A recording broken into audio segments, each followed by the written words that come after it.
Amen. Every Sunday is a special day. Amen po ba yan?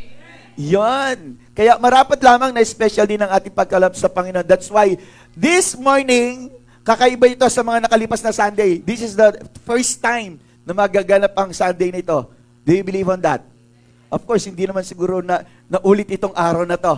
Amen po ba? Kasi sabi ng Panginoon sa Lamentations chapter 3, 22-23, ng bawat araw ay kaloob ng Diyos at ito'y laging bago. Kaya yung katabi mo, mukhang bago yan at amoy bago. Amoy mo siya, amoy bago ba siya? Oh, di ba? Yan, dyan pa lang. At least, hindi ka na magre-reklamo. No? And today, again, as I've said, na ang umagang ito ay bagong-bago because today, makakarinig tayo ng isang testimony. It is a living testimony na ginawa ng Panginoon sa isa nating kapatid. Are you ready? Ayan. Siguro nagtataka, sino kaya yon? Okay, sabi ko, bigyan ko kayo ng clue. Pogi siya. Hindi ako yun, ha? So, hindi ako yun. Hindi ako yun. Okay. Siya ay medyo katamtaman yung height. Ako na naman yun, ha? Hindi. Okay. So, di ko na nga papatagalin. Palakpakan natin si Lord sa buhay ni Brother Allen.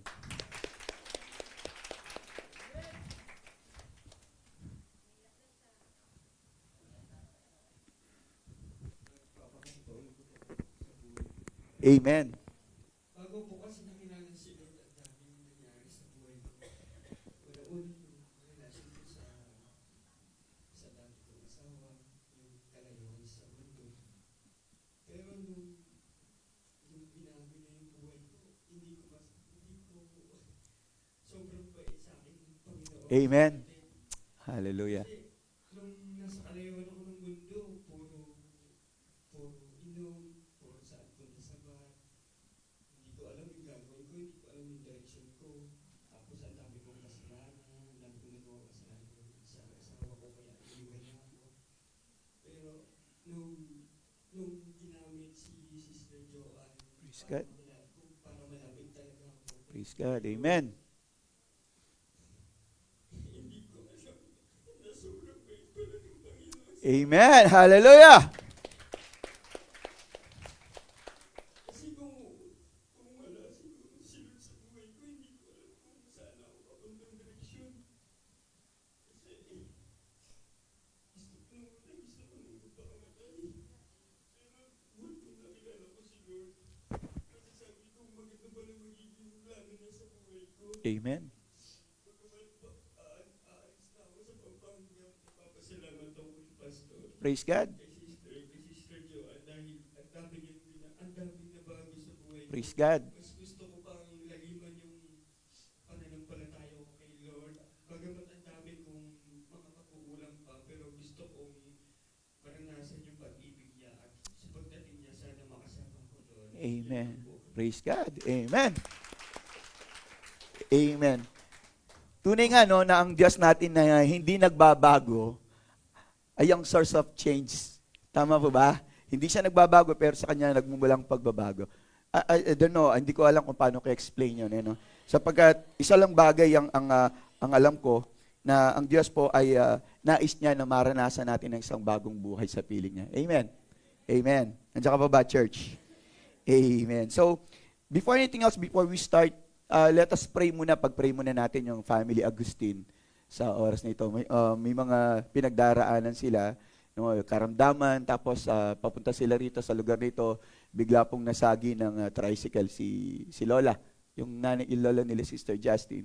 And then, hindi rin mabuti yung kalalagayan ng ating mga kapatid, sina Sister Jamie, may mga nararamdaman sila. Bagaman, LBM lang, something like that, pero still, they need our prayer. Amen po ba? Can we bow our heads and pray? Hallelujah. Dakilang Diyos, Ama, makapangyarihan sa lahat. Thank you for this opportunity, O God, na amin pong idulog sa iyo ang aming mga kapatid, Lord, ang family Agustino, God, sa pangunguna po ng kanilang tatay, Panginoon, si Tatay Jerry, and Sister Minnie, Panginoong Diyos. Dalangin po namin na sa oras nito, Panginoon. Ikaw pong kumatagpo sa kanilang family, sa kanilang buhay. Lord, I pray na nawa si Lola sa oras nito ay maging okay. Panginoon, anumang bahagi ng kanyang katawan ang nasaktan o napinsala, o Diyos, ikaw po magpanumbalik ng kalakasan at kagalingan dito, Panginoong Diyos. And also, Lord God, ano man yung nararamdaman, pagkahilo, pagsusuka, or LBM ng pamilya po nila Sister Jamie, Brother Ralph, O God, I pray for a complete healing in the mighty name of Jesus. Anumang uring karamdaman ka, wala kang karapatan sa katawan ng aming mga kapatiran. Sa isang buhay, sa isang pamilya na niligtas ng Diyos, wala kang karapatan, espiritu ng karamdaman. And today, Lord, this very moment, we declare a complete healing and strength in the mighty name of Jesus sa family po ni Brother Ralph at Sister Jamie, O God. Ikaw po ang kumilos, Panginoong Diyos, sa oras nito. Huwag mong hayaan, Panginoon, na sila po'y tuloy ang manghina sa kanilang pisikal na pangangatawan, dulot ng kanilang karamdaman, O God. Sa halip, O Diyos, na sa oras nito, kung sila man po'y nakatunghay sa monitor, Panginoon, or sa screen ng kanilang mga cellphone or TV, Lord, I pray, Father God, na ang iyong divine healing, O God, ay kanilang maranasan sa oras nito. In the mighty name of Jesus. At gayon din, Lord, sa buong pamilya nila, O Diyos, dalangin po namin ang kaaliwan ng iyong banal na spirito at kalakasan sa oras nito sa kanilang sambahayan. Ikaw po ang maluwalhati sa bawat sitwasyon ng kanilang buhay. In the mighty name of Jesus, and everybody say, Amen, Amen, and Amen. Iyon. Simpleng panalangin pero napakahalaga na dapat nating bigyang tuon. That's why one of God's teaching to us is about prayer. Tama po ba? Okay. But then again, we will not talk about prayer. Okay? Ang sinasabi lang ng message today ng ating Panginoon that we need to pray to overcome temptation or to fight temptation. Today, we will talk about temptation. Sabi mo nga, fight temptation. Ayan. Okay? So dito po sa Matthew chapter 6, verse 13, kung inyo po ako nga sasamahan, ang sabi niya sa Matthew chapter 6, verse 13, ang sabi niya, and lead us not into temptation, but deliver us from the evil one. Pwede ba natin basahin? Sabay-sabay, 1, 2, 3, read.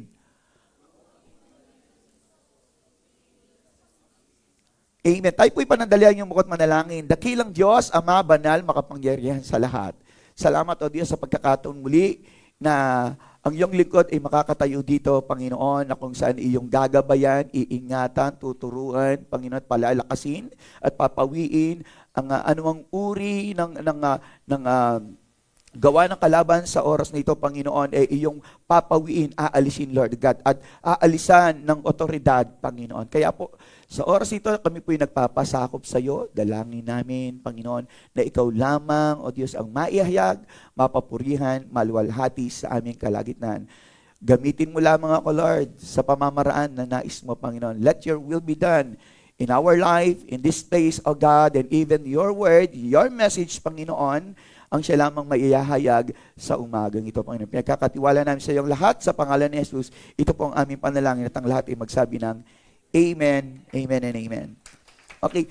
Alam niyo po, mayroong isang kontrobersya na naganap way back. I don't know, siguro mga around 5 years ago or 6 years ago na kung saan this verse na nabasa natin ngayon, itong sinasabi niyang, at huwag mo kaming dalhin sa tukso, kundi iligtas mo kami sa masama. Sabi ng isang leader ng isang organisasyong relihiyon. Hindi ko siguro sabihin sa inyo kung sino siya. No, sapagkat siya yung tinatag na universal. Siguro alam niyo na yan. Pag sinabing universal, anong ibig sabihin? Catholic. Okay, yun ang ibig sabihin. Yung Catholic, yun yung universal. So, ibig sabihin, may mga pagkakataon na kung saan they question this text. Okay, sabi kasi mali daw yan. Sabi, at huwag mo kaming dalhin o ipahintulot sa tukso. Para bang si Lord pa, yung pinapakiusapan natin na, Lord, huwag mo kami dali dyan, na para bang ang Diyos ang nagdadala sa atin upang tayo matukso. Well, in fact, kasi kung titignan natin, may pinagbasihan sila. Ano po yun? Sa Matthew chapter 4, that is the temptation of Jesus, na kung saan pinahintulutan ng Ama na dalhin ang ating Panginoong Jesus sa isang wilderness, sa isang lugar na walang sino mang nakakakita sa Kanya, no, na kung saan siya po ay tutuksuhin ng kalaban. No, kayo po ba? Kaya nga ang sabi ng Panginoon dito, tayo po'y manalangin. It is part of our prayer na hilingin natin sa Diyos na huwag niya tayong pahintulutan na makaranas ng ganitong uri sa ating buhay. At yun yung pagkat yung tayo po ay matukso. You know what? Hindi naman po ganun talagang naisin ng Panginoon eh. Because temptation is always around us. Nasa paligid lang natin yung temptation eh. Kasi pag sinabi nating temptation or the tempter itself, it is the devil. Si Satan po yung tempter. Siya yung nanunukso, hindi ang ating Diyos.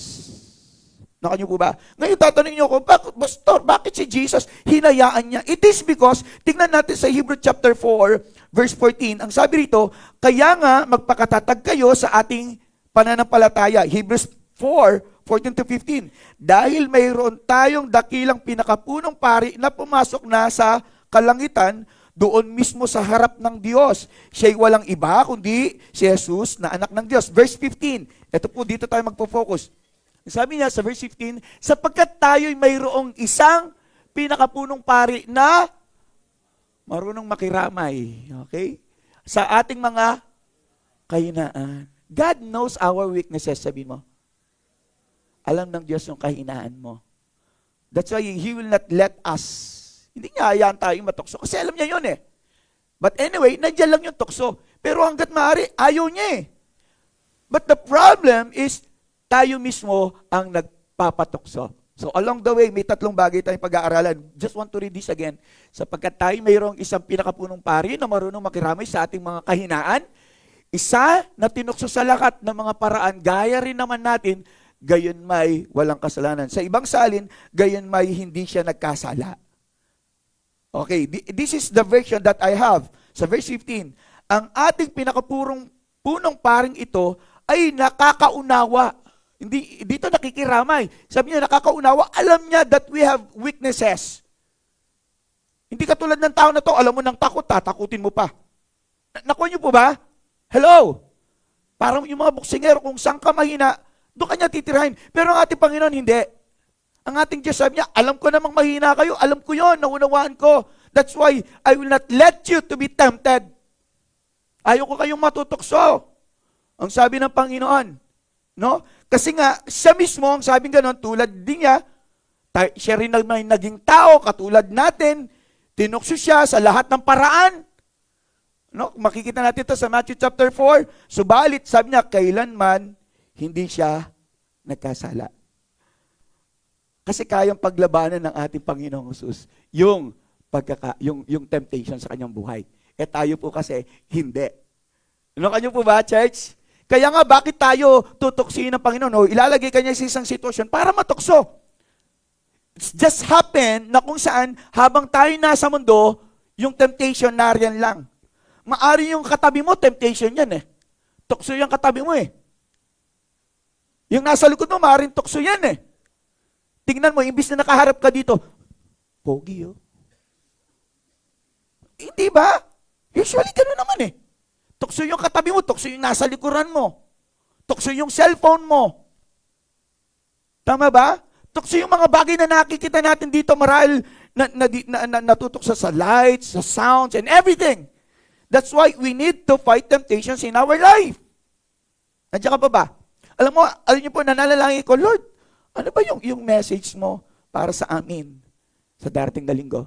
Kasi po, napakarami kong inisip, pinag-pray, because yesterday, nagkaroon ng dedication, meron po tayong binindigan na anak, and talagang nag-prepare ako doon, because I know, may mga tao doon na talagang, they don't know about Jesus. Sila po yung mga nagtatrabaho sa mga government agencies. In fact, naroon yung mga LTO, kaya walang nanguhuli kahapon. Di nyo ba nakita? Free, walang LTO kahapon. Kasi naroon sila, kasama po namin. No? At alam niyo po ba, talagang ang diablo talagang gagawa ng paraan para lamang ma-distract ang pakikinig ng mga tao. No po? Nawalan ng power. Imagine, yung sa street lang na yon. Sabi ko, bakit sa dami ng mga araw, you prepare these things, no? Pinagandaan nila yan. And then, yung araw na yun, doon pa sila magpuputol ng sanga ng puno, tapos tatama pa mismo doon sa pinaka-main na kuryente, doon sa street na yon. Kaya nga po kahapon, very exhausted. Talagang naliligo ako ng pawis, basang-basa. And then, syempre, imagine nyo yung basang-basa, tuyo, mainit, yung laway mo, yung ano mo, talagang tuyong-tuyo. Tapos, yung lugar na to siguro mga times 3. Ganito kalawak, times 3. This place.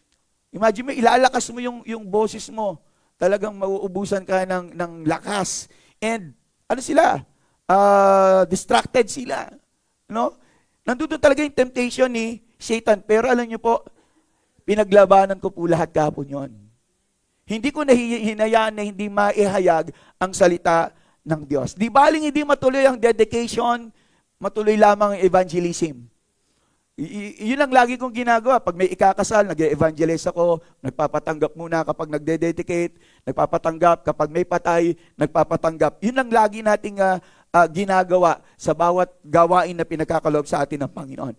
No, napakahalaga kasi that we need to fight every temptations in our life. Hindi mo lang pipiliin yung mga temptation na lalabanan mo, kundi lahat ng temptation paglalabanan mo at lalabanan mo. Amen po ba? So may 3 bagay lang tayong pag-uusapan today. No po? At dito po sa James chapter 1, if we will go to James chapter 1, makikita natin dito na kung saan, ito yung, kung para maunawaan natin kung paano nga ba nagmumula na ang tao po ay makaranas ng kasalanan at siya po ay hahantong sa kamatayan. Okay? Nandiyan ka pa ba? Madalas kasi nating naririnig na yung mga bagay na nagaganap sa ating buhay ay pinagkaloob ng Diyos. Bigay ito ni Lord eh. Yung pagsubok na to, bigay ito ni Lord. Mali po yun.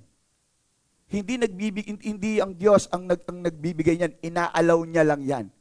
Iba yung binibigay, sasabihin ba niya, maluha ito, pagsubok mo to ha. Hindi ganoon ang Diyos. Hindi ganoon. Pero nandiyan si pagsubok para sasabihin niyang, Lord itong anak mo, sabi niya, may pananampalataya. Okay, pwede ko bang subukin ito? Sabi ni Lord, yes. Kasi alam ng Diyos ang kahinaan, ang kalakasan, ang kakayahan, at limitasyon ng anak niya. Just like Job. Tama po ba? Kaya nga sabi ng Panginoon, let us praise Him, let us thank Him for all the circumstances that we have because it is the will of God. Sabi ng Panginoon, di ba? Sa Thessalonians, kaya nga magpasalamat tayo sa bawat kaganapan sa ating buhay because that is the will of God to you. We need to understand that. Nakon niyo po ba? Ibig sabihin, kaya niya inaalaw ang pagsubok na meron ka, karamdaman na meron ka, broken relationship na meron ka, bankruptcy na naranasan mo, kasi alam ng Diyos, kaya mo. He knows your capacity and capability and ability. He knows your strength. He knows your weaknesses. Alam ng Panginoon yun. Kaya sabi ng Panginoon, lalabang kita, sabi ni Lord. That's why si Paul ang sabi niya, I fight the good fight of faith.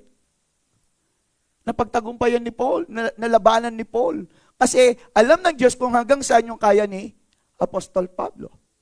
Kaya nga every time nakaka-experience ka ng pagsubok sa buhay, you must thank God in your life. Lord, salamat! Kasi alam ko, kakayanin ko to at kaya ko dahil alam mo ang kakayanan ko. At ang Panginoon, hindi ka naman niya iiwanan doon eh. Sabi nga ng ating kapatid kahapon, si Pastor Jerome, hindi ka naman niya iiwanan sa laban mo sa buhay eh. Kundi, bibit-biting ka niya eh. Kakargahin ka niya eh. Amen. Ganon kadakilang ating Panginoon. He will not let you to fight your battles alone. Hindi niya yan, ikaw lang. Ano pat siya yung Diyos mo? Di ba? Ano pat nilagay ka niya sa sitwasyon niya na yan para iwanan ka lang? Hindi ganon ang ating Panginoon. Hindi katulad natin yan. Tara, pag nagkaya yan, tara. Pag nandudun na, nawawala, pagbayaran na. Hanapin mo, nasaan na siya? Nag-CR. Hindi, totoo yun. Kunyari, bumubunot mo daw eh. Sabi naman ng kapatid na, hindi, ako na ang pastor. Ali, brother, manggatal ko kayo ni. No? So, hindi katulad ng Diyos ang tao ang Diyos. Hindi sila magkatulad. Napaka layo po. Amen po ba? Amen. We will focus dito sa James chapter 1 verses 13 hanggang 15. So, 3 verses po yan. Number 1 is this, why we need to fight temptation. Bakit kailangan nating paglabanan, no? Or gapiin ang mga tukso sa ating buhay. Number 1 is this. Sa verse 13, itong sabi niya. Can we go to James chapter 1? Ito sabi niya, huwag sabihin, nino daw, ng sino man kapag siya'y tinutukso. Huwag mo daw sasabihin to ha. Ako'y tinutukso ng Diyos. Huwag daw natin sasabihin yun, si Lord, tinutukso ako oh. Imagine mo, nagdadayat ako, naglagay dito ng lechon. Hindi ganun ang Panginoon. Sabi niya, sapagkat ang Diyos ay hindi natutukso ng masasama. Ibig sabihin, hindi siya basta-basta nadadala ng mga sinasabi ng kalaban. Okay? Sa buhay ni Job, tandaan natin, sa buhay po ni Job, hindi agad binigyan ng karapatan ng Diyos si Satan. No? Di ba si Satan, ganun-ganon siya, balik-balik, kaya ang sabi ng Panginoong Diyos sa kanya, Satan, saan ka galing? Paroot parito. Alam niyo ba yung kung bakit paroot parito si Satan? Kasi naghahanap siya ng masisila, mabibiktima. Naku niyo po ba, maaring you are okay today, dinaanan ka niya, malakas ang faith mo, you are good today, you're okay today, you're standing in your faith, matatag ka, masaya ka, no? Pero paroot parito siya. Baka pagkabalik niyang ganyan, matagpuan kanyang mahina, hindi ka nag-pray, hindi ka nagbasa ng Bible, natagpuan kanya na may problema ka. Ano niya yun eh? Igagrab niya yung opportunity na yun. Nakan niyo po ba, church? Okay, kaya ang sabi rito, listen to this, sapagkat ang Diyos ay hindi natutukso ng masasama at hindi rin siya nanunukso sa sino man.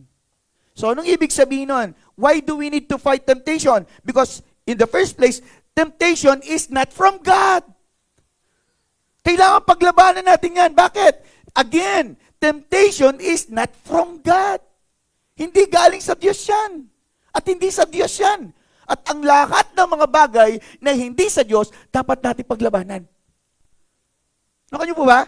That's why, kailangan nating maging marunong. If there are things coming, no, to us, ibig sabihin, may parang mga blessings, mga opportunities in life. Tanungin mo muna, Lord, galing ba sa'yo to? Okay? Galing ba sa'yo? Tandaan natin, si Satan, sa Matthew chapter 4, nag-alok siya ng mga bagay na magaganda.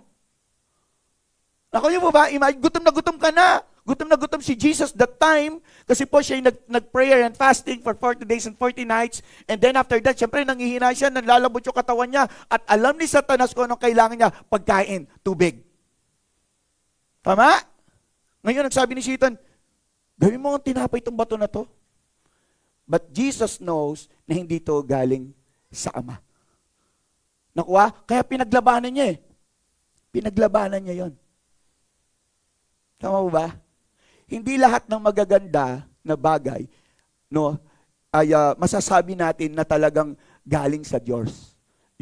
Na dumarating, comes along, yung mga opportunities in our life. Though it is good to be true, sabing ganun.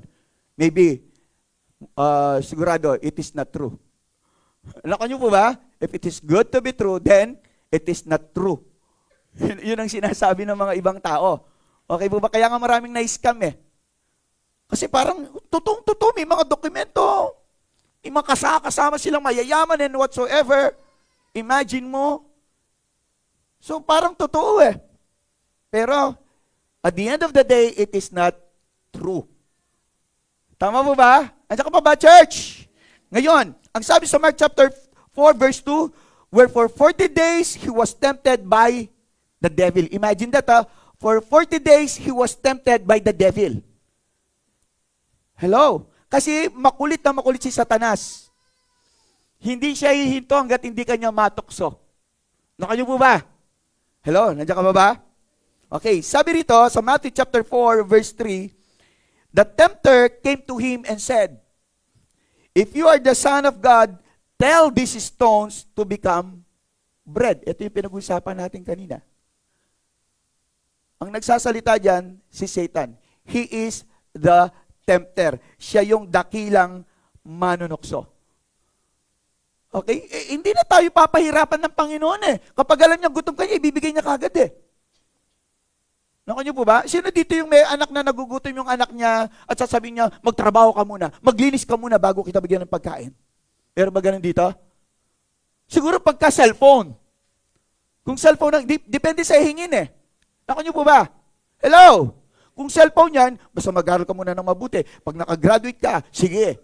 Pero yung pagkain, I don't think so. Sasabihin mo ba na kailangan pumasa ka muna sa exam bago kita pakainin ng pananghalian?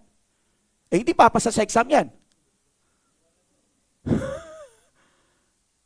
Hindi siya papasa. Walang laman to. Kasi walang laman to. Nakuha niyo po ba, church? Nandiyan ka pa ba? Amen. Tandaan natin that God wants is to deliver us, to encourage us, no? To experience Jeremiah 29:11. Yun ang gusto ng Panginoon sa atin. Yung prosperity, yung hope, good future, not to harm us. Ganun ang ating Panginoon. Hindi niya tayo pahihirapin. Kung pinahirapan lang tayo ng Panginoon, edi sana tayo na yung pinako sa krus. Imagine that. Sabi ni Lord, ayaw ko nga kayong masaktan eh. Ayaw ko nga kayong mahirapan eh. Itatanong mo, ba't kami nahihirapan ngayon, Pastor? It is not the fault of God. Kasalanan natin yun. Nandiyan ka pa ba, church? James chapter 1, verses 16 to 17, sabi rito, don't be deceived, my dear brothers. Ang sabi ganon. Tingnan niyo po. Huwag kayong padaya, mga minamahal kong kapatid. Ang sabi ni James, verse 17, ang bawat mabuting kaloob, tingnan niyo, ang bawat mabuting kaloob at ang bawat sakdal na kaloob ay pawang buhat sa itaas na nanggagaling sa Ama ng mga ilaw na sa Kanya ay walang pag-iiba o anino man ng pagbabago. Ibig sabihin, the purpose of God, why He gave us things in our life, is not to be tempted. Hindi para tayo matukso o para sirain tayo. That's not the purpose of God. Ano po? Kundi para sa ikakabuti po natin. Everything that happens in our life, if you are a Christian, if you are a genuine believer of Christ, no? If you really love God, kaya nga sabi ng Bible sa Romans chapter 8, verse 28, all things work together for good. Hindi lang ganun yan, ha? To those who are called according to His purpose. Again, basahin lang natin sa Romans chapter 8, verse 28, para mas lalo po nating maunawaan. At ito ang sinasabi niya, Romans chapter 8, verse 28, at nalalaman natin na sa lahat ng mga bagay, ang Diyos ay gumagawa ng ikabubuti. Kahit pangit yung kaganapan sa buhay mo, kayang gawing mabuti ng Panginoon yan. Nakuha niyo po ba? Kahit gaano kapalpak tayo, kayang baguhin, ayusin ng Panginoon yan. Sabi rito, at nalalaman natin na sa lahat ng mga bagay, ang Diyos ay gumagawa sa ikabubuti. Kanino daw? Ng mga umiibig. Kung di ka umuibig sa Panginoon, you will not experience this one. Hindi mo mararanasan yan na makakagawa ang Diyos na isang mabuting bagay mula sa pangit na bagay na meron kang pinagdaranasan. Nakuha niyo po ba? Hello? But only to those who love Him. Sa lahat ng umiibig sa Kanya. Sa kanila, these are the believers who love God. Sa mga umiibig sa Kanya, sa kanila, yun ang ibig sabihin, no? Yung kanila, yung mga umibig sa Diyos, na mga tinawag ayon sa Kanyang layunin. Meaning to say, naganap sa buhay mo yan kasi may layunin ang Panginoon. Nakuha niyo po ba? Kaya ang sasabihin mo, pangit man ang naging sitwasyon sa aking buhay, alam ko, may magandang plano ang Diyos. Ganun din sa buhay po ng ating kapatid, si Brother Allen. No, ano sabi niya kanina? Galing siya sa isang broken relationship. Siguro kung nandun pa siya hanggang ngayon, he's still broken. Nakuha niyo po ba? Sabi niya, galing ako sa broken relationship. In fact, nung kasama niyo yan, he is already broken. Broke na siya nun. Wasak na siya nun. Bagsak na siya nun.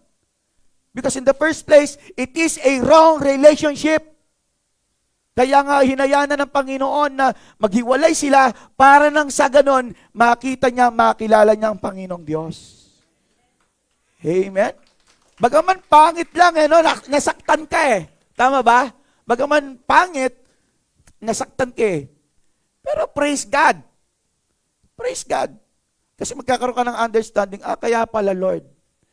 And sabi nga ng Bible that God heals the broken hearted. So nagkaroon siya ngayon ng healing kasi nagkaroon ng operation, heart operation sa buhay po ng ating kapatid si Brother Allen. Amen po ba? Kaya palang sabi ng Panginoon sa Colossians 3 verses 1 and 2, sabi niya, set our hearts, our minds on things above. Kasi every good gift, sabi niya, ay nanggagaling sa kalangitan. Kaya pala yung sinabi niya, focus ka lang doon. Tingnan niyo si Satan, anong lagi niya pinapakita sa atin? Yung mga bagay dito sa lupa. Naka niyo po ba? Everything na naririto sa lupa, ito yung lagi ginagamit ni Satan.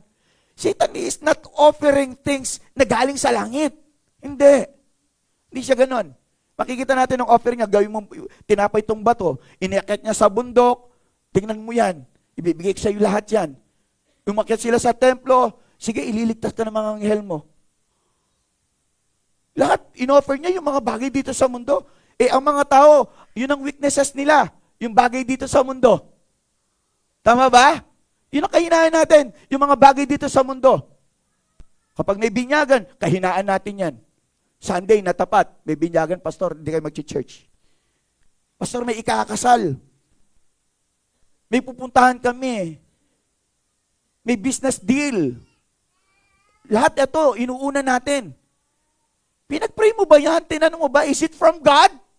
Galing ba sa Diyos yan? Ano po? Tapos magkakaroon ng kapalpakan. Hindi ka nakapag-church. Yung business appointment mo, hindi natuloy. Diba? Kasi tinukso ka lang ni Satan eh.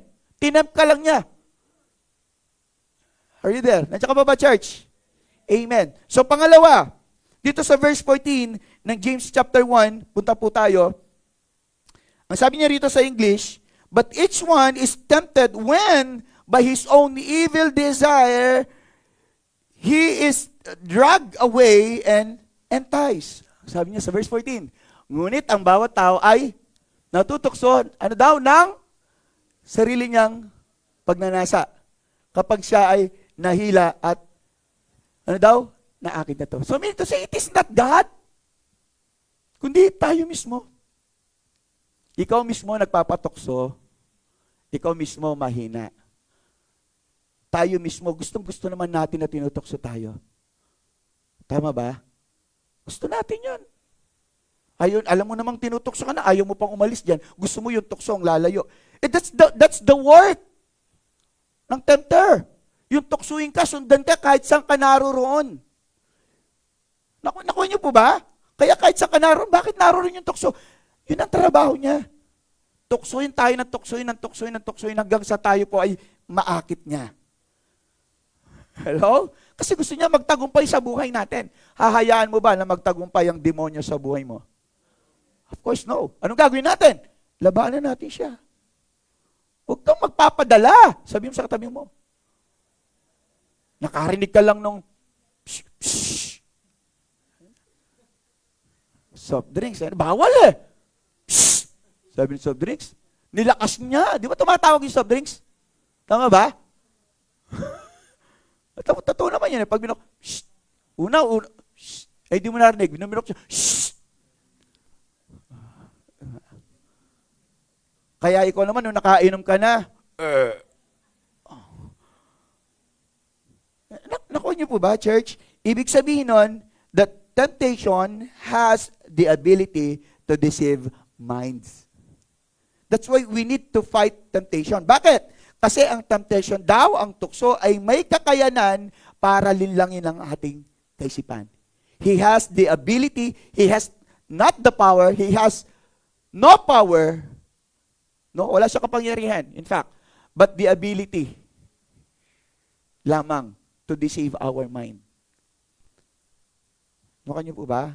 Kaya we need to fight temptations in our life. Kasi guguluhin ang isip mo.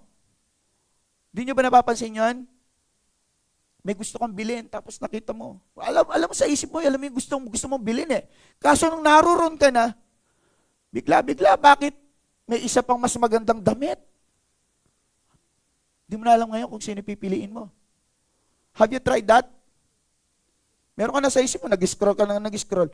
Para maganda to. Hindi, ito. Tapos nagsama ka pa ng isang tao na dapat ko-confirm lang niya kung tatanungin mo lang para bagay ba sa akin?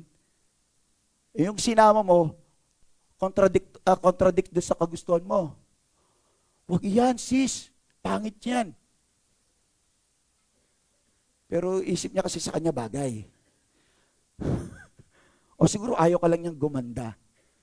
Alam niya sa sarili niya, bagay mo. Kaya sabi niya, hindi mo bagay, sis. Okay? So makikita natin dito na ang temptasyon ay may kakayahan o may kapasidad na lituhin o linlangin, dayain ang ating kaisipan. So kung yun ang balakin niya, bakit natin hindi siya lalabanan? What's the reason? Diba? Kung magugulo lang ang isip mo, tama po ba? Let's throw away everything na nakakasira sa ating kaisipan. Sino dito yung magulo yung isip ngayon? Sino dito yung nasa kalagitnaan ka ng isang desisyon? Yung gusto mo pumunta ng Baguio pero parang ayaw mo. Meron ba dito nun? Ay, meron? Nahulaan ko Grabe. Grabe. Ang tindi no, nahulaan ko. Baka pagtayo niyo ako ng rebulto, nahulaan ni pastor Okay? Pag-pray na lang natin, ma-flat ang gulong ng Victory Liner. Pastor, hindi ako sa Victory Liner, Genesis ako. Walang driver ang Genesis, nag-boycott sila.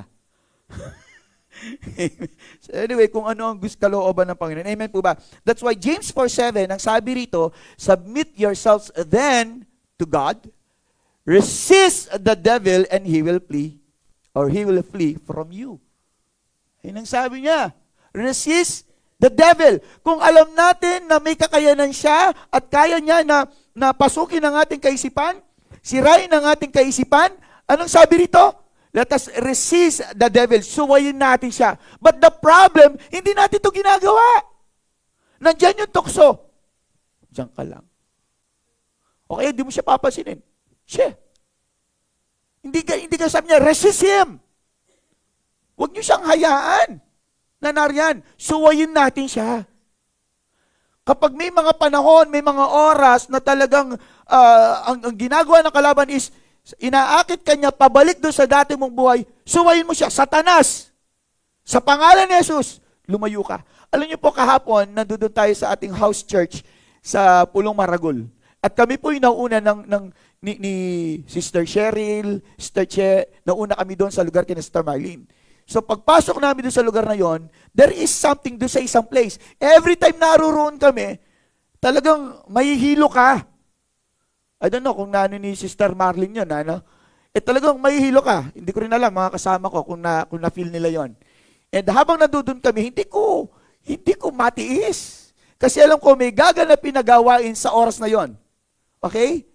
At alam ko po na lilinlangin ng kalaban yung bawat dadalo sa gawain na yun. That's why, what we did is, sabi ko, hindi po pwede ito. Habang nagkukwentuhan kami, let's pray. Hinarap po namin siya kahapon, yung kalaban. Nag-pray kami doon, and then nag-cast out ako ng demons doon. Lumayas ka rito, sabi ko ganon. Bumalik ka doon sa lugar na kung saan ka nararapat, sa impyerno. Dapat alam niya na sa impyerno lang siya. Hindi siya nararapat sa family mo. Hindi siya nararapat sa trabaho mo. Hindi siya nararapat sa tahanan nyo. Get out! Sabi mo sa kanya. Kasi kung nariyan lang siya, kasi pastor, nandyan lang naman siya, hindi naman kami sinasaktan. Di ba may mga ganong tao? Pastor, ating maglagi. Ibig sabihin, meron daw multo doon. O merong espiritu doon sa kanilang bahay. Pero, hindi naman niya kami inaano. Kaya matataginan, sabi ng mga kabangpangan. Naniniwala ba kayo na bawat tahanan ay may masamang espiritu? Meron? Nung naging Kristiyano ka na, meron pa rin?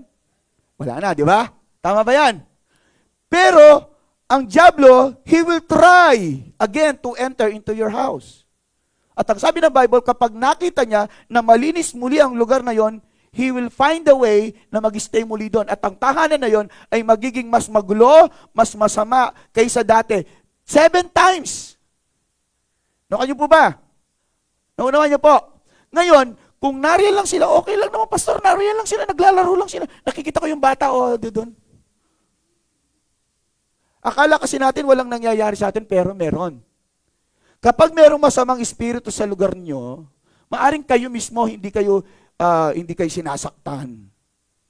Pero may mga kaganapan sa inyong buhay. Kaya nga ini-encourage ko kayo eh. Kung meron pa kayong mga Barbie dolls, kung meron pa kayong mga Santo Niño, yung malas santo, malas nga eh. Kaya nga malas santo, tama? Malas yon. Tanggalin nyo yon. Tanggalin nyo po yon. No? Huwag nyo hayaan na may ganun kayo sa inyong buhay. Akala nyo it's okay na naroon lang sila? Bantay nyo yan? I don't think so. Pinapahirapan po nila ang buhay nyo. Ito yung nagdudulot ng sumpa sa inyo. Maaaring hindi nyo nararamdaman, pero yung very subtle, hindi halata na pagkilos niya, yung hirap na hirap ka sa buhay. Ganun yung handog niya. Hindi kayo nakakasundong mag-asawa, hirap na hirap ka sa kanya. Gusto mong isama yung magulang mo, hindi mo maisama. Ganun po yun. Kaya nga, yung mga tahanan nyo, linisin nyo. Tingnan nyo po, no? Submitting to God is, ang ibig sabihin nun is surrender everything to Him. Wala ka na dapat itatago, wala ka na dapat ibang Diyos liban sa Kanya because you already surrendered your life to Him. No, kanyo po ba? Kaya ang sabi, resist the devil and he will flee from you. Paramdam natin sa Kanyang hindi siya welcome. Tama po ba? Tingnan nyo sa church, kapag naramdaman niyang hindi siya welcome, aalis siya. Di ba ganun yung ginagawa natin? Hindi natin sila in-entertain yung mga bago. Tama ba? In-entertain nyo ba yung mga bago? Oh. Pati ko kayo nakikita pag may bago. Yung mga dati pa rin yung nagkakagrupo. Examine yourself. Kung kinakausap nyo yung mga bago. Alam nyo, sa church, nakakapagtaka, kakaunti lang, sasabihin, may bago yata. Anong pangalan niya? Imagine mo, 2 months, 3 months na nag-attend, hindi mo siya kilala, hindi mo pa nga siya kinausap eh. Pero praise God, may mga kapatid tayong nag-a-usher. May nag-a-usher ba kanina? Okay, may mga nag-a-usher kanina, yung mga usheret na to, itong mga nag-ushers kanina, sila yung talagang una nagwe-welcome sa mga bago. So that they may feel that they are valued, that they are we are valuing them here in our church, in this church. Kailangan paramdam natin sa kanila that they are welcome. Amen po ba yan? Amen po ba? Welcome ba yung ating mga bisita today? Amen. So again, sa 1 Peter chapter 5, verse 9, ang sabi rin, resist him. Sabi niya, ipagtabuyan mo yan. Ipagtabuyan mo yan. Kaya nga kanina, tayo nanalangin, yung espiritu ng karamdaman. Niresist natin, lumayas ka sa katawan ng tao na yan. Ganun po ang nananalangin. Naku niyo po ba? Sabi nga po sa tahanan nila, Sister Michelle, yung mga kapitbahay nila may nakikita. Tama ba, sister? Okay, yung mga kapitbahay daw nila may nakikita. Hindi natin alam kung ano yung nakikita nila. Baka yung ibang mga kapitbahay may third eye. Siguro, may mga something ganun eh. May mga third eye. So, kapag tayo po ay naglilinis ng isang tahanan, we resist them. We cast out them. Lumayas ka rito. Ibig sabihin, we have the authority. Lumayas ka dito. Hindi ka welcome dito. Paramdam natin kay Satanas that Satan is not welcome in this church, in your house, in your body, to your children, to your relationship. Wala siyang authority over your life. Because Jesus is the Lord of your life. Amen po ba? Nakuha niyo po ba? Ganun ang pagpapasakop sa ating Panginoon. No? Papamukha natin kay Satan. Satan, wala kang mapapala rito. Ayaw ka namin dito. Persona non grata ka. Nakuha niyo po ba yan? Yung hindi siya welcome, are you there? Wag mo siyang baka, kasi pastorya ako, aliko bastos eh. Well, maging bastos ka kapag kay Satan. Kumakatok si Satan, wag mo siya papasukin. Amen ba yan? Wag mong papasukin si Satan sa iyong buhay, sa iyong kaisipan. Because, itong laging ginagawa ni Satan, lagi siyang gumagano sa isip mo. Kaya ito yung ginugulo niya, di ba? Tama? Dito nagsisimula, oh. Guguloy niya yung isip mo. Lagi niyang papaalala sa'yo, hindi ka pa nagbago. Ganon ka pa rin. Masarap yung dating buhay.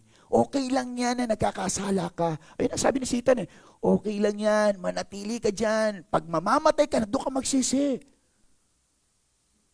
Diba?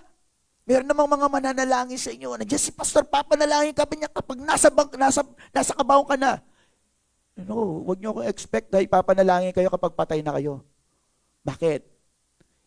In the first place, wala nang power ang prayer sa isang taong patay na. At pangalawa, baka mauna ako sa inyo. Amen po ba? At titiyakin ko yun siguro, Lord, mauna ako sa kanila. Okay. Kaya palang sabi ng Romans chapter 12, verse 2, tingnan natin. Do not conform, sabi niya, any longer to the pattern of this world. Sabi niya, huwag ninyong tularan ang sanglibutang ito, kundi, ano sabi niya? Magbago kayo sa pamamagitan ng, ano daw?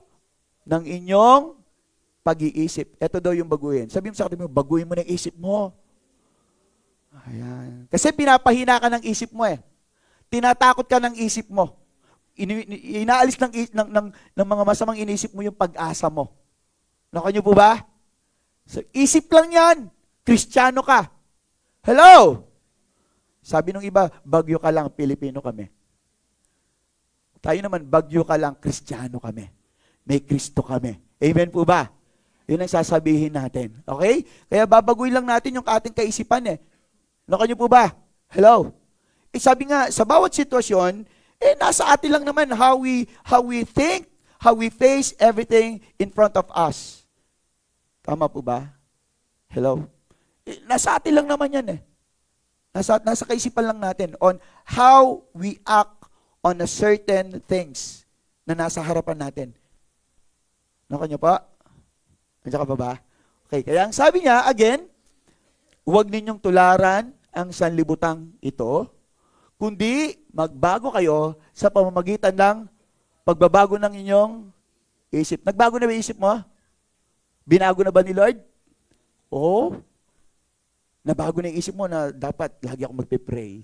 Ganun na ba yung pag-isip mo ngayon? Every Sunday, I will go to church and worship God. Bakit daw? Why we need to have a change of mind? Upang mapatunayan ninyo, sabi niya, kung alin ang mabuti. Kapag nagkaroon pala ng pagbabagong isip, hindi na yung katulad ng ating isip dati nung tayo hindi mga Kristiyano, mas nalalaman natin yung kabutihan ng Panginoon. Kaya pala may mga Kristiyano, kahit pangit ang nagaganap sa kanilang buhay, ang tingin nila, praise God. Praise God. Ganon sila. Nakikita kagad nila yung kabutihan ng Panginoon. Naka niyo po ba? Hindi niya nakikita yung pangit na sitwasyon. Ang nakikita niya, may gagawin ang Diyos. May gagawin ang Diyos. May gagawin ng Diyos. Amen po ba? Sa buhay nyo ngayon, may pinagdaraanan kayo, bagaman masakit, pangit, no? Isipin mo, may gagawin ng Diyos dito. May gagawin ng Diyos diyan. No? Para sa ikabubuti natin. Amen? Again, yun ang sinabi niya. Ano daw yung kabutihan na yun? Yun yung mga mabubuti na magbibigay sa atin ng kasiyasiya or kasiyahan at lubos na mas mararamdaman mo daw ngayon ang ating Panginoong Diyos sa buhay mo. So kung titingnan natin kung bakit pala inaalaw ng Panginoon ng mga bagay sa ating buhay, bagaman ito'y pangit, para makita natin yung kanyang kabutihan, yung kanyang kapangyarihan, at lalo tayong magtitiwala sa Kanya. Yun pala yun. Kaya pala inalaw ni Lord na magkaroon ka ng karamdaman para makaranas ka ng kagalingan. Para masasabihin ng Diyos ay nagpapagaling. Bakit nagkasakit ka na ba at pinagaling ka niya? I can say, ako mismo, pinagaling ako ng Diyos. Kasi dumating sa buhay ko na talaga nagpaalam na ako sa asawa ko noon. No? Sabi ko nga sa mga hindi nakakarinig, nakaranas talaga ako ng karamdaman at na-hospital ako. Hindi ko alam kung ano yung aking tama ba yung diagnosis ng doktor sa akin. Nang alis hindi ako makahinga. At ang sabi ko sa Panginoon, sige na nga po Lord, susunod na po ako. Kasi yun yung time na ayaw kong magpastor. Kasi alam ko ganito ang mangyayari kapag nagpastor ako. Nung di pa ako nagpapastor, wala akong puting buhok. Nung nagpastor na ako, biglang dumami yung puti kong buhok. Grabe. Sabi ko, bakit ko nalaman? Alam nyo, ang nakalaman pa o nakaalam na may puti akong buhok, yung sa Amerika. Sabi niya, Pastor, gigil ako dyan sa patilya mo, may puti. Pasin ko yan. Meron ba? You know? So, ganun pala yon. Kaya nga, sabi ko, Lord, alam ko naman, Lord, ganito, mahirap. Mahirap ang magpastor, mahirap maging pastor. No? So, naramdaman ko yon at alam ko yon. Ngayon, ang sabi ng Philippians chapter 4, verse 6 to 7, ito alam natin to. Kaya ang sabi ng Panginoon, Philippians chapter 4, verse 6 to 7, basahin po natin. Ito yung sabi niya, huwag kayong mabalisa. Okay? Huwag ka daw mabalisa sa anumang bagay. Do not be anxious. O yung mga bagay na nagdudulot ng anxiety sa'yo. Naku niyo po ba? Ano yung mga bagay na nagdudulot ng anxiety sa'yo? Sabi niya, huwag mong pansinin yan. Sabi mo, huwag mong pansinin yan. Okay? Sabi niya, huwag kayong mabalisa sa anumang mga bagay. Lahat, anything.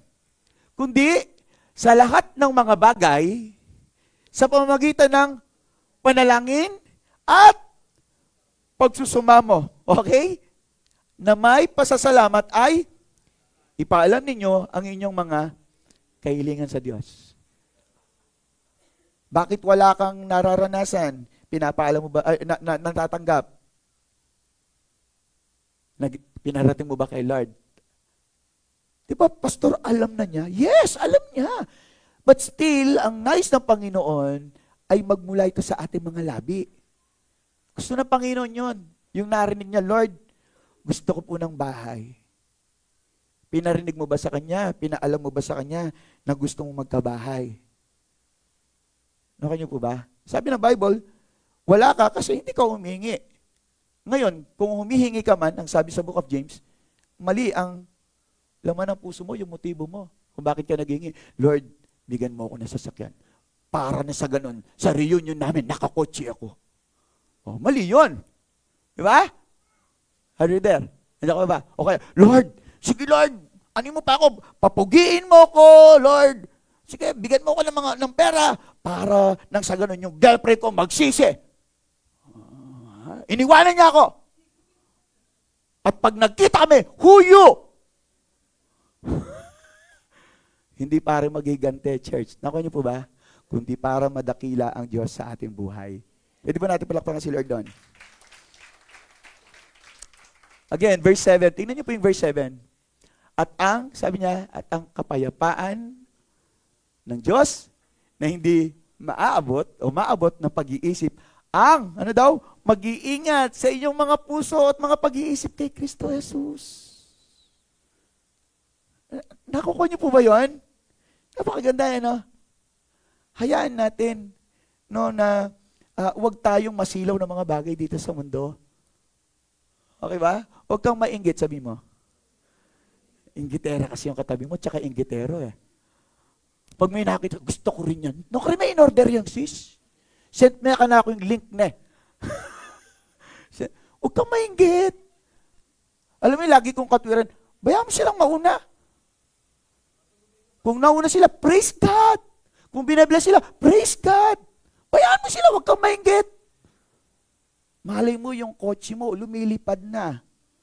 Di ba? Luma na yung kanila, bago pa yung sayo. Naku niyo po ba? Tama ba, church? Hindi ka dapat mainggit eh. Kapag ang focus mo ay hindi sa mga bagay dito sa mundo na nagbibigay ng kaguluhan sa ating buhay, sa ating kaisipan. Tingnan niyo po, pag marami tayong nakikita, di ba? Tama ba? Tingnan niyo yung mga kababaihan na marami nakikitang mga pogi, hindi nila alam. Sino kayo siya? Pag marami silang maliligaw, bandang huli, wala silang naging asawa. Matango siya, ilong yun eh. Yung maganda yung mata, may dipol yung may ganyan. Yun, ayaw niya. Naguguluhan siya. So, para wala na lang masaktan sa inyo, wala akong pipiliin. O, tumanda siyang dalaga. Hello? Pero yung mga walang pinipili, yung nasa probinsya, sila lang, nasa bundok. Di ba? Dahil isa-isa lang siyang lalaki, yung maraming babae doon, isa lang siya, pinag-aagawan siya, pinagtitiisan. Lahat gagawin pa ng babae para sa kanya. Hello? Nakuha niyo po ba? Naunawa niyo po? Naunawa niyo? Kaya nga kasi yung misis ko noon, ako lang kasi naliligaw sa kanya, kaya no choice. Sige na nga. Pagalit pa, sige na nga. Kasi no choice eh. Hello? Kaya sometimes ang ganda no, yung kapag yun lang yung ulam, Di ba? Pag yun lang yung ulam, isa lang. Di ba? Gustong-gusto mo, akin na yan, gawa-gawa kayo. Pero pag marami, buffet. Buffet, di ba? Dami, oh. Di mo alam kung ano kukunin mo. Di ba? At dahil gusto mo lahat tikman, na-impatcho ka, so makitsitsan mo, hinanap mo si CR. Napapahamak pa tayo eh. Pero kung isa lang yan, sarap na sarap ka. Kung yun lang. Amen po ba? Okay. So, again, ang mga bagay dito sa mundo, talagang nililito tayo, nililinlang tayo. Amen po ba? Amen. So, pangatlo, dito sa verse 15 ng book of James, ang sabi niya na ito, then, after desire has conceived, it gives birth to sin, and sin, when it is full grown, gives birth to death. Gusto ko pang basahin ito magmula sa verse 13. Let's go back sa verse 13. Tignan niyo po, ang sabi niya, para mas maunawa natin yung buong teksto. Huwag sabihin ni naman, kapag siya'y tinutukso, ako'y tinutukso ng Diyos, sapagkat ang Diyos ay hindi natutukso ng masasama. At hindi rin siya nanunukso sa sinuman. Verse 14. Ngunit ang bawat tao ay natutukso ng sarili niyang pagnanasa kapag siya ay nahila at naakit nito. Verse 15. At kapag ang pagnanasang iyon ay naipaglihi, nag-conceive na, naipaglihi, ito ay nanganganak ng kasalanan. Okay? At ang kasalanan kapag malaki na, ay nagbubunga ng kamatayan. So, ito yung sequence kung bakit tayo nakakasala at kung bakit daw umahantong sa kamatayan. Imagine, ang ibig sabihin nun that we need to fight temptation because, in short, temptation leads to death. Temptation leads to death. Una, temptation may lead us to fall into sin that leads to death. Una yon, na yung temptation, yung pagkatukso, ay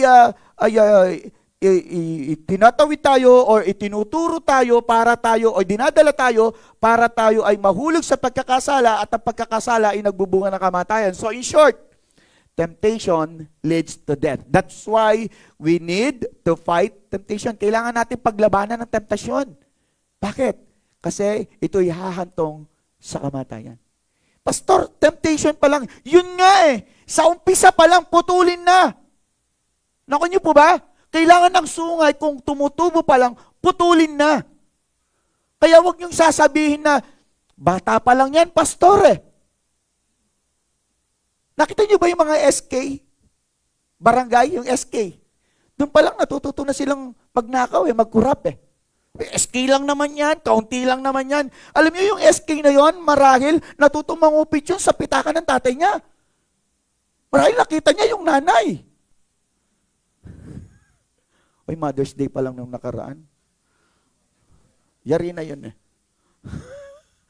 Wala namang mapangupit ditong nanay, tama ba? Alam niyo yung asawa ko, I'm proud to say, hindi nangungupit yan. Una, wala siyang kukupitin. Yun ang kagandahan ng walang pera. Ng cashless, okay? Hindi siya matetempt. Nung isa na kanya, nakaumbok yung wallet ko. Kapal! Eh, resibo yun eh. Resibo yung akala niya, makapal yung resibo. So again, we need to fight our temptations because temptation leads to death.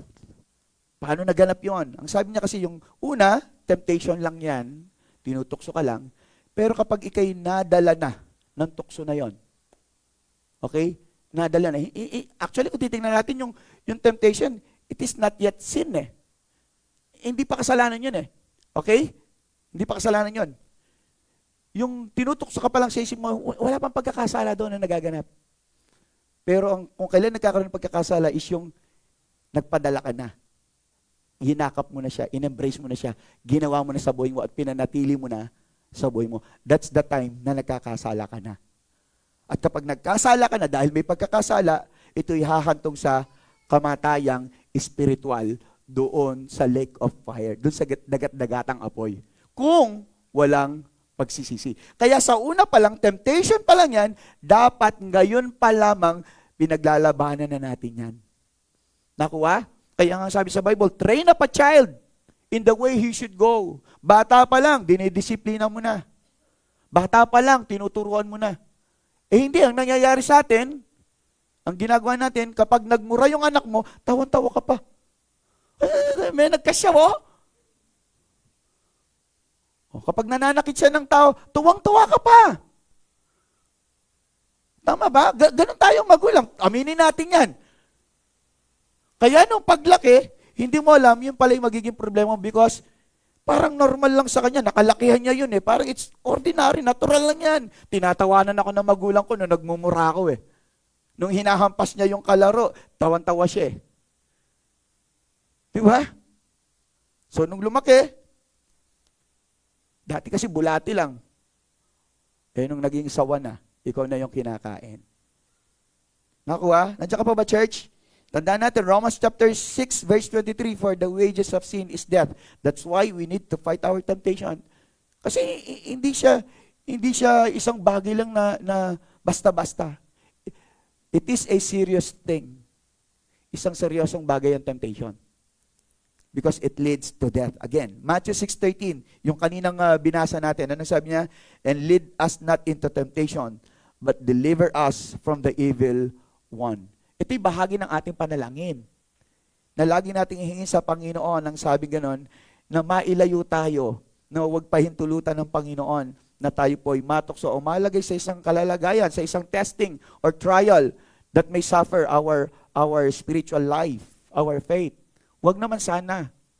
And I believe, sabi nga ng Bible, hindi naman loloobin ng Panginoon yun. Kung loloobin man niya, kung man, sigurado yung mga pagsubok lang, o mga trials lang, or mga testings, or mga temptation na ating kakaharapin, yung mga bagay lang na kaya natin. At ito'y common sa mga tao. 1 Corinthians 10:13, punta po tayo. Anong sinabi doon?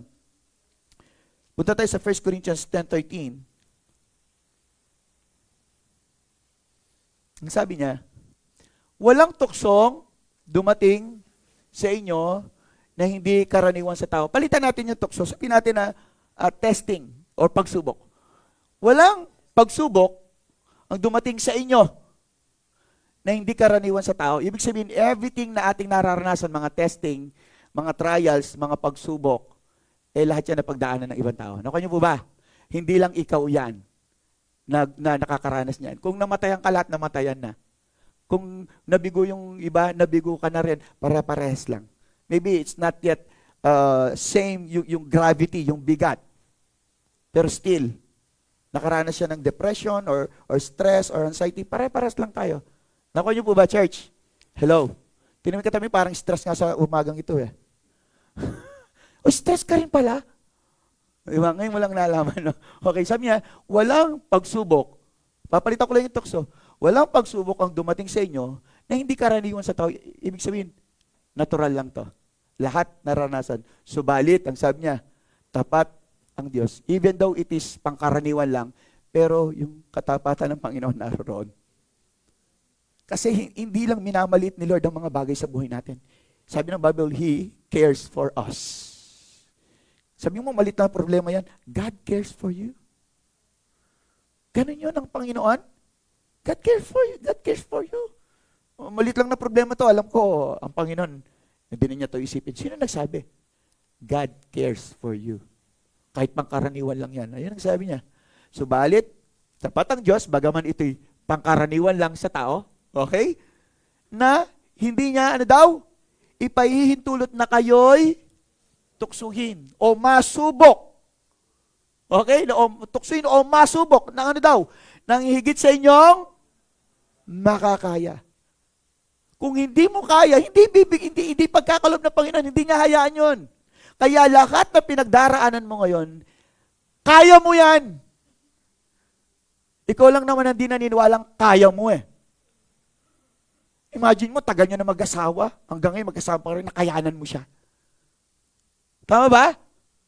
Hello? O, tingnan mo. Parang may hugot yun. Di ba? Tama ba, church? Hello? Praise God. Ako, nakayanan nga ako ng misis ko eh.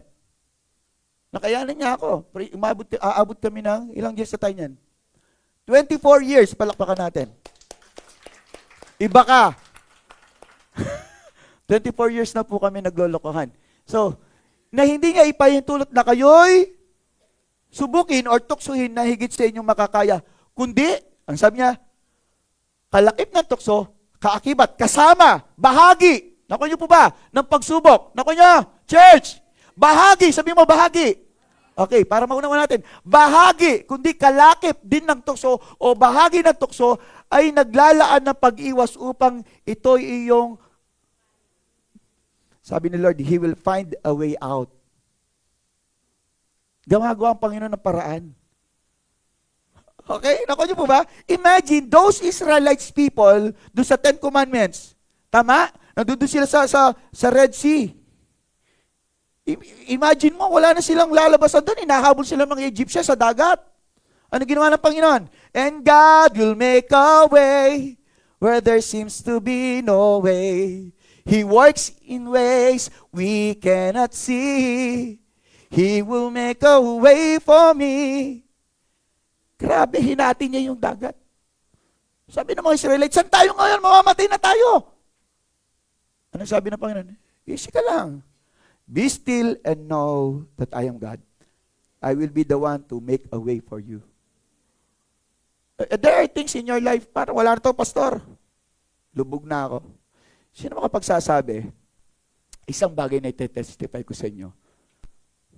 Yung kapatid natin si Sheena. We were there that very night. We were there at very night sa ONA. Anong sabi ng doktor, sister? Wala na. Si Kuya Gan yung galing sa loob ng ospital. Tama, Kuya Gan? Ang sabi ng doktor, wala na. Tama? Andun na si Kuya Gan eh. Inano na niya yung poste nung ano eh. Sinusuntok na niya. Wala na, pastor. Wala na. Give up na, doktor. Gabi yun. Nandudong kami. Pray kami sa labas ng ONA. Paano yung wala na? Andiyan kayo, no? Amen ba? Nandiyan siya eh. Nandiyan si Sheena. Kasi hindi naman nahayaan talaga ng Panginoon. Tayo lang naman yung nagdududa sa kakayahan ng Diyos. These are the temptation na sinisiksik ng kalaban sa ating isipan. Wala ka ng laya, wala ka ng pag-asa, wala ng cure yan, yung karamdaman na yan. Wala na yan. I-give up mo na, sumuko ka na, isumpa mo ng Diyos mo. Praise God, si Job, hindi siya sumuko. Bagaman sabi ng asawa niya, isumpa mo na yung Diyos mo. Pero si Job, no. No. I will not surrender my faith to God. Kasi sinisiksik na kalaban sa kanya, ginagamit pa yung asawa niya. Pati mga kaibigan niya, tinilikuran siya. Job lost everything in his life except his faith. His faith was tested by God. But also it is his faith that sustains him. Ang pananampalataya niya ang naging dahilan para manatili siya sa ating Panginoon.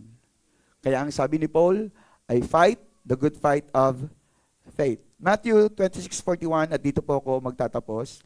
Ang sabi ng Panginoon, watch and pray so that you will not fall into temptation. Kaya palang sabi sa Matthew chapter 6, let us pray. This is how you should pray. Ganito kayo manalangin. Because sa ating panalangin, dito natin ngayon nilalabanan ang mga temptasyon sa ating buhay. Nakuha niyo po ba? That's why it is so important to a Christian to pray always. Okay? Huwag niyo kalimutang manalangin. Kalimutan niyo na mag-charge ng phone. Huwag mo kalimutang manalangin. Nakuha niyo po ba? Kalimutan niyo na mag-review. Huwag niyo lang kalimutang manalangin.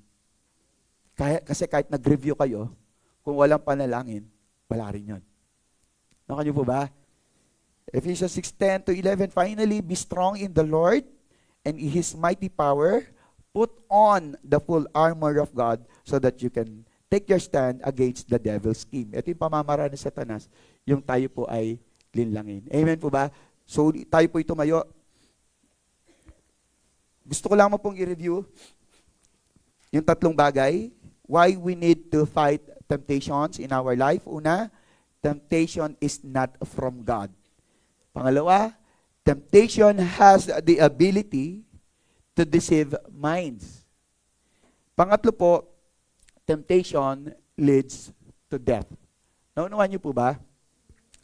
Alam niyo po, napakagandang bagay na kung saan lagi nating iisipin ang ating Panginoon sa ating buhay. Ano ko ba? Hello? Laging sa Panginoon lang ang papuri. Amen? Pwede ba natin awitin? For you alone deserves all glory.